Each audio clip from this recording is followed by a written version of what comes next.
মনে হচ্ছে আমি খাসির মাংস রান্না করেছি, আসলে কিন্তু তা না। আমি আজকে একটা বড় মোরগের মাংস রান্না করেছি। আপনাদের ভাইয়া বাজার থেকে বড় একটা মোরগ নিয়ে এসেছে, প্রায় 2 কেজি ওজনের। মনে হয় কারো বাড়িতে পালা একদম দেশি একটা মোরগ। এই যে আমি মোরগের মাংসগুলোকে ছোট ছোট টুকরো করে নিয়েছি, তারপর যেভাবে মাংসের মশলা কষিয়ে এখানে মাংসগুলো দিয়ে দিয়েছি। আর আমি যখন রান্না করছি আমার বারবার মনে হচ্ছে আমি খাসির মাংস রান্না করছি। আর মাংস থেকে অনেক কিন্তু তেলও উঠে এসেছে, আর রান্না করেছি এর কালারটাও কিন্তু খুব সুন্দর এসেছে। আর খেতেও কিন্তু একদম অসাধারণ ছিল। সবাই খেয়ে খুব পছন্দ করেছে।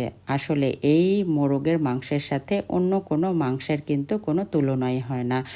এর এক পিস খেলেও কিন্তু অনেক স্বাদ। আপনাদের ভাইয়া বাজারে যখনই দেশি মুরগি বা মোরগ পায় সে কিন্তু মিস করে না, সবসময় কিনে নিয়ে আসে।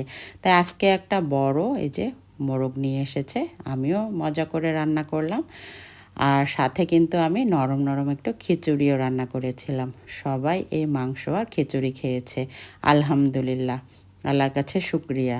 আল্লাহ এত মজার খাবার খাইয়েছে। সবাই ভালো থাকেন, সুস্থ থাকেন। আল্লাহ হাফেজ।